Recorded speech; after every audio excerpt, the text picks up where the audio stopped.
morning. Welcome to Study from Home, a program initiated by Kala Bagan Public School, Vrindavan. In this program, we provide you virtual classes directly to your home. हम सब जानते हैं कि in this state of COVID-19 pandemic, our country is fighting. Yes, our country is fighting a lot, and still we are seeing the record number of infections in a single day. So it's my appeal, like in every video I appeal, stay home, stay safe. And one more thing I'd like to add up here, that as you guys already knew that the central government issued a guidance that you guys can attend the school from 21st of September to attend not the classes but to ask for queries only with the consent of your parents.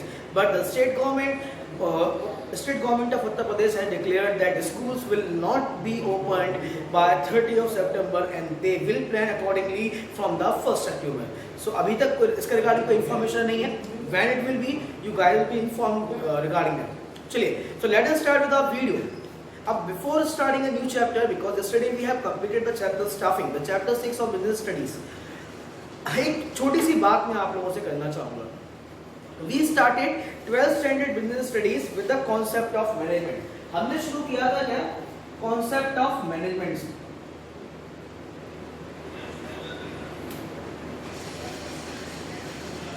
Concept of management में हमने जो हमारा जो criteria था study का, that was functions of management.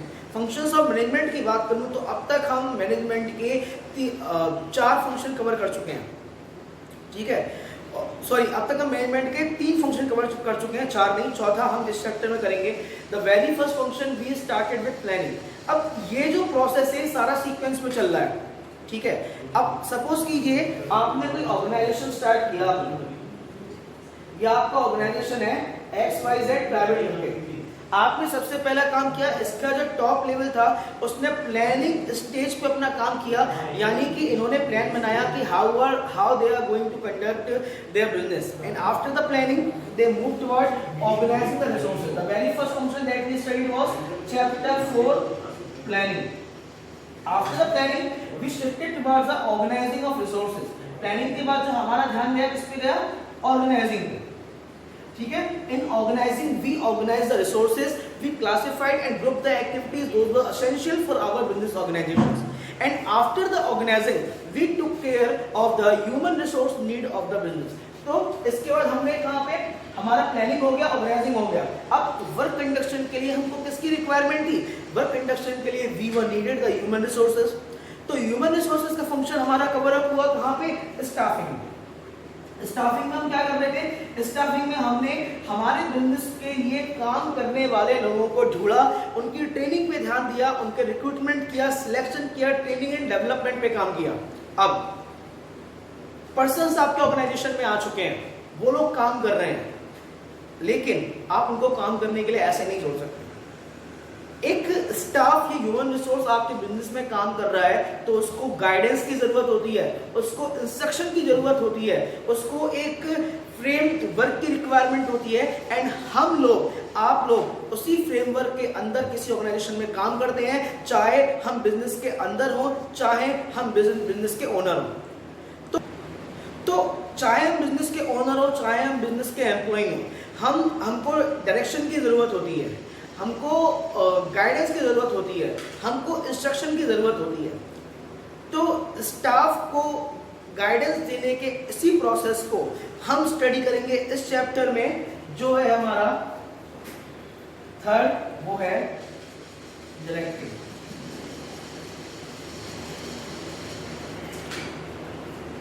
हम start करने वाले हैं chapter 4 directing.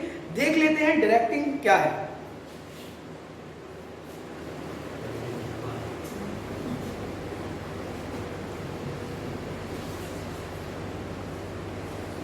Chapter 4 chapter 7 directing. मैं आपको इन्फॉर्म करता रहूंगा कि कौन सा पार्ट डायरेक्टिंग से हटा दिया गया है.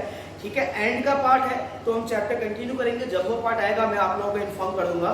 तो चलिए, let us start with directing. अब डायरेक्टिंग है क्या? जैसे मैंने आपको बताया कि मैनेजमेंट आपका फंक्शंस में काम कर रहा है, तो इसके बाद जो फोर्थ नंबर पे आपका प्रायोरिटाइज फंक्शन है वो है डायरेक्टिंग।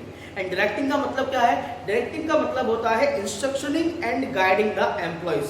ठीक है, इसकी मैं डेफिनेशन की बात करूं तो डायरेक्टिंग की डेफिनेशन ये कहती है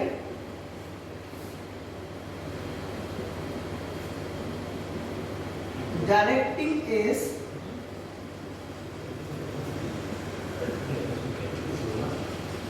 Directing is telling people what to do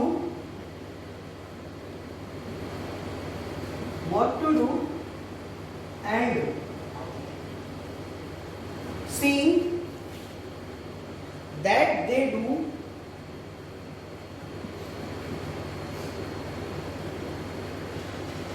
as per best of their ability, as per best of their ability. अब डायरेक्टिंग की ये छोटी सी डेफिनेशन है, बहुत सारी डेफिनेशन आपकी दी हुई है, ये मैंने एक डेफिनेशन उठाई है। This definition was given by Ernest Dale. Ernest Dale की डेफिनेशन है, क्या कहती है? Directing is telling people what to do and seeing that they do as per the best of their ability. देखिए, स्टाफिंग में आप ऑलरेडी ह्यूमन रिसोर्स हायर कर चुके हैं, उस ह्यूमन रिसोर्स को आपको एक पर्टिकुलर डायरेक्शन में डायरेक्ट करना पड़ेगा। ऐसा नहीं है कि भेड़चाल से काम चल जाएगा, रैंडमली कोई भी आपके बिजनेस में आ रहा है, कोई भी काम उसकी मर्जी हुई उसको उठा के करना चालू कर दिया। आप उसको बताएंगे कौन सा काम किस डायरेक्शन में किस तरीके से किया जाना है, that is the process of directing. ठीक है, और डायरेक्टिंग जो आपका फंक्शन है ये आपका हर लेवल पे वर्क करता है। इमीडिएट, सबऑर्डिनेट, सुपीरियर पे आपका डायरेक्टिंग फंक्शन जो है वो वर्क करता है। अब जैसे कैसे करेगा आपका इमीडिएट वर्क? ये सपोज कीजिए हम जानते हैं कि जो आपके मैनेजमेंट के लेवल होते हैं वो 3 लेवल पे आपको क्लासिफाई किया जाता है management, top level, middle level and supervisory और लोअर लेवल। ठीक है, ये हमारे 3 लेवल हो गए मैनेजमेंट के। अब जो आपका टॉप लेवल है, टॉप लेवल में डायरेक्ट टू मिडिल लेवल। ठीक है, अब टॉप लेवल करेगा, मिडिल लेवल को डायरेक्ट करेगा, यानी उनको बताएगा, इंस्ट्रक्शन देगा कि काम किस तरह से किया जाना है। उसके बाद मिडिल लेवल इस इनके ऑर्डर्स के थ्रू डायरेक्ट करेगा किसको? सुपरवाइजर्स को। तो ये प्रोसेस हर बिजनेस में इसी तरीके से फ्लो होता है। इसीलिए से ये भी बोलते हैं जो डायरेक्टिंग का फ्लो है, डायरेक्टिंग का फ्लो टॉप टू बॉटम होता है। ये क्वेश्चन आ सकता है कि डायरेक्टिंग का फ्लो टॉप टू बॉटम क्यों होता है, तो वहां पे आप ये फिगर ड्रॉ कर सकते हैं, रीजन बता सकते हैं कि डायरेक्टिंग का फ्लो टॉप टू बॉटम इस पर्टिकुलर रीजन की वजह से होता है, क्योंकि डायरेक्टिंग का एसोसिएशन हर लेवल के साथ होता है। हम भले ही मैनेजमेंट के लेवल्स को हमने 3 लेवल में डिवाइड कर दिया, लेकिन जो आपका इमीडिएट सुपीरियर सबऑर्डिनेट है, ये सुपीरियर है, ये इसका सबऑर्डिनेट है, सुपीरियर अपने सबऑर्डिनेट को डायरेक्ट करेगा, और ये मिडिल मैनेजर है, यहाँ पे ये सुपीरियर है, ये अपने सबऑर्डिनेट को डायरेक्ट करेगा। तो सुपीरियर सबऑर्डिनेशन के इसी गाइडेंस एंड इंस्ट्रक्शन सिस्टम को ही हम बोलते हैं डायरेक्टिंग। ठीक है, तो ये था हमारा इंट्रोडक्शन ऑफ डायरेक्टिंग। अब जैसा कि हमारा तरीका है, अब हम जानेंगे क्या? Features of directing.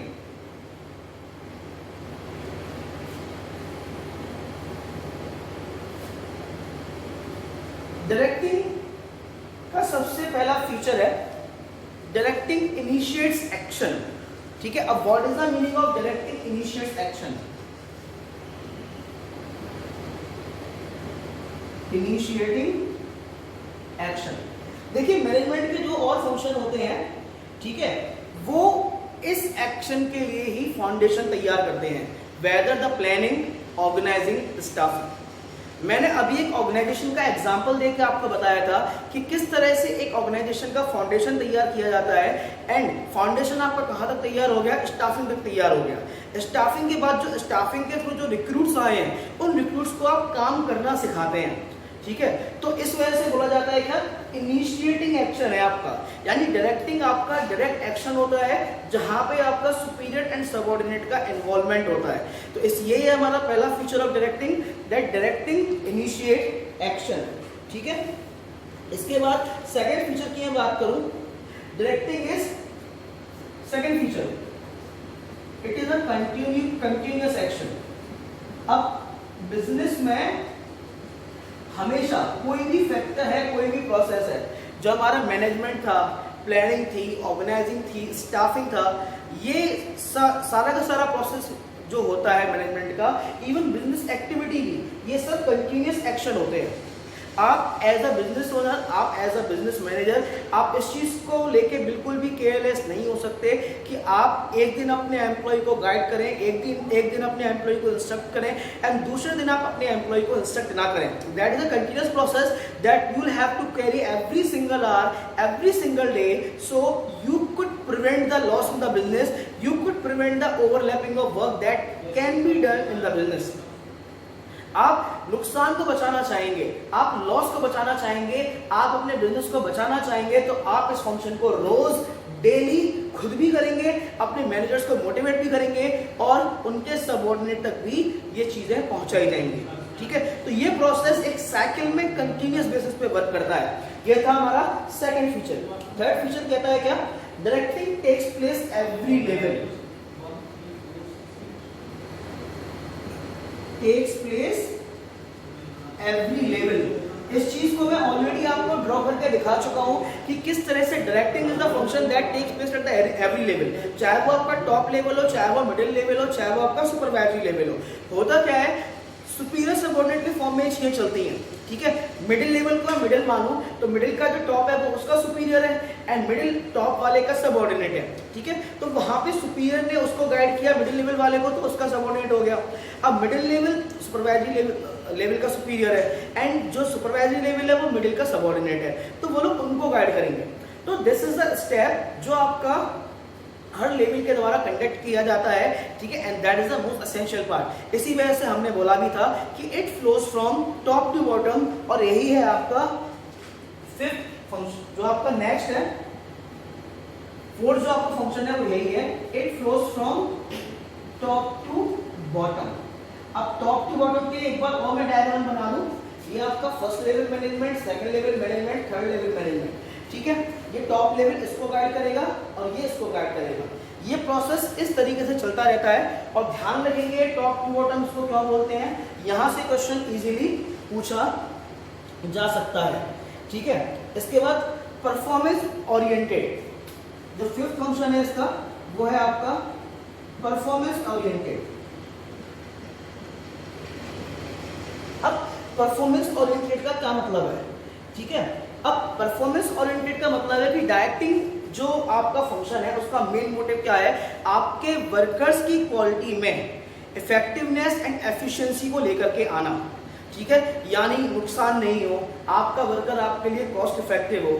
तो इसी वजह से इसको हम बोलते हैं क्या, this is the performance oriented function. ठीक है, और जो लास्ट फीचर है आपका डायरेक्टिंग का वो है आपका ह्यूमन एलिमेंट। ठीक है, ह्यूमन एलिमेंट क्या है आपका? डायरेक्टिंग का इन्वॉल्वमेंट सीधा ह्यूमन रिसोर्सेज के साथ होता है। ठीक है, उसमें हम ह्यूमन रिसोर्सेज के बिहेवियर को, उनकी हैबिट्स को, उनकी ट्रेनिंग को, उनके स्किल्स को मोल्ड करके अपने ऑर्गेनाइजेशन के अकॉर्डिंग बनाते हैं। कितना भी एक्सपीरियंस पर्सनल क्यों नहीं आए किसी भी नई ऑर्गेनाइजेशन में, उसको एक पर्टिकुलर ट्रेनिंग पीरियड तो पास करना ही होता है। ठीक है, उसका बॉस, उसका सबऑर्डिनेट उसको डायरेक्ट जरूर करेगा। ये प्रोसेस चलता रहता है और इसी को हम बोलते हैं क्या, human element, because it deals with the human behaviour. तो एक बार और मैं फीचर्स की बात करूं, पहला feature initiating action, it directly deals with the action because all the work is founded by the first three steps of first three functions of the management. Second one is continuous action. It is the continuous action that will have to be taken place every single day. Third one is takes place every level. It is the function of every level. It is pervasive. We cannot say that it is only the duty of second level, first level or third level. It will have to be performed by every level of management, and that is the reason it flows from top to bottom. And the directing is the performance oriented function. You'll have to perform, and the main duty of direction is to make you effective and efficient. Human element means directing deals with the study and molding the human behavior. तो ये था हमारा introduction of directing and its features. In the next part of the video, in slides, I'll show you the importance of directing for an org. Hello students, welcome to next part of video of directing. In the previous part, we learnt about the introduction of directing and its features. In this video, I'll be discussing about the major importance of directing. For to understand the major importance of directing, again we have a short trick, that is FILMS, films. ठीक है, F stands for facilitating change, I for initiating action, L leads employees, M means of motivation, and S for stability and balance. चलिए, let us start with our importance of directing. चलिए, the very first important of directing is that it facilitates change. अब as we already know, business works in a dynamic environment and it is one of the major function of management that it has to be dynamic. So does the directing. All organization operates in a changing environment. So as per the changing environment, direction makes easy organisational adjustment, यानी कि उनको worker को जिस तरह से guiding की requirement है, जिस तरह से इंस्ट्रक्शन देने की रिक्वायरमेंट है, अगर वर्कर को टाइम टू टाइम डायरेक्शन दिया जाएगा, कंटिन्यूस डायरेक्शन दिया जाएगा, तो वर्कर चेंजिंग एनवायरनमेंट के अकॉर्डिंग ही वर्क करेगा. तो इससे क्या होगा, आप भी आपका बिजनेस ऑर्गेनाइजेशन भी आप डायनामिक एनवायरनमेंट के अकॉर्डिंग काम करेगा. ठीक है, तो changing condition through better communication and leadership. अब कम्युनिकेशन एंड लीडरशिप का इसमें बहुत बड़ा रोल होता है, बिकॉज उसी के थ्रू आप अपने एम्प्लॉय को इंस्ट्रक्ट करते हैं या गाइड करते हैं. सेकंड जो बेनिफिट इसमें आता है, that is directing leads to stability and balance. अब how will directing will lead to stability and balance? दो डायरेक्टिंग के थ्रू ही आपके इंटरपर्सनल कम्युनिकेशन होते हैं, communication between the superior and subordinate. जैसा कि मैंने आपको वीडियो में बताया था कि डायरेक्टिंग का जो इन्वॉल्वमेंट है वो हर लेवल पे होता है, whether the level is top level, middle level and the superior level. ठीक है, तो उससे क्या होता है, जब कम्युनिकेशन मेंटेन होता है तो इससे effective leadership and motivation employees को मिलता है, यानी कि प्रॉपर गाइडेंस होगी. तो इससे क्या होगा, जो उनके स्किल्स हैं वो उसके स्किल्स मेंटेन रहेंगे, और उनके स्किल्स मेंटेन रहेंगे, उनकी गाइडेंस, उनके फंक्शन मेंटेन रहेंगे, तो आपका ऑर्गेनाइजेशन भी एक स्टेबिलिटी की सिचुएशन को मेंटेन कर पाएगा. ठीक है, ये था हमारा second part of importance. Third importance की मैं बात करूं, इट इनिशिएट्स एक्शन. ठीक है, तो directing supervisors through proper guidance. देखिए, डायरेक्टिंग का मतलब ही आपका गाइडेंस है, इंस्ट्रक्शन है, ये सारा आपका गाइडिंग में आता है. ठीक है, और जब इनको गाइड किया जाता है तो उससे वर्कर के डाउट जो हैं वो क्लियर हो जाते हैं, और वर्कर अपने वर्क को कंप्लीट कर पाते हैं विद प्रॉपर वे. एक अच्छे तरीके से वर्कर अपने वर्क को कंप्लीट कर पाता है. तो गाइडेंस क्या है, ये इनिशिएटिव एक्शन भी देता है उनको. ठीक है, उनके एक्शन को फुलफिलमेंट के लिए भी आपका ये बहुत एक जरूरी एंड मेजर पॉइंट है. इसके बाद आ गया मीन्स ऑफ मोटिवेशन. अब how directing is the means to motivation. देखिए, directing helps to in motivating employees to work willingly to contribute their maximum effort. As I already told that directing means guiding, ठीक है, and instructing them, and when they'll be instructed towards a positive direction, then definitely they'll work willingly with their maximum effort. It will provide motivation to them. When any worker work with motivation, then he gives the positive result, and when he gives the positive result, the organization has positive attitude towards him, and when organization keep positive attitude towards him, it leads to the motivation to that particular employee. ठीक है, after that stability and balance. अब as we already know, directing में बहुत सारी चीजें आती हैं, जैसे कि कम्युनिकेशन आ गया, लीडरशिप आ गया, मोटिवेशन आ गया. ठीक है, तो इन सब चीजों के थ्रू एक प्रॉपर कम्युनिकेशन चैनल रहेगा, लीडरशिप बहुत अच्छी रहेगी, मोटिवेशन रहेगा. तो इन सब चीज़ों को जब पर्टिकुलर डायरेक्टिंग फंक्शन में अडेप्ट किया जाएगा, तो इससे क्या होगा, आपका जो ऑर्गेनाइजेशन है स्टेबल एंड बैलेंस रहेगा. और सिर्फ ऑर्गेनाइजेशन नहीं, it will also maintain the stability and balance the psychological health of your labour. आपके लेबर के, आपके एम्प्लॉय की साइकोलॉजिकल हेल्थ में भी ये सारी चीज़ें बहुत बड़ा पार्ट एंड बहुत इंपॉर्टेंट रोल प्ले करेगी. तो ये थे आपके major importance of directing. In next video we'll go for the directing process. तब तक के लिए thank you students, have a very wonderful day, stay home, stay safe.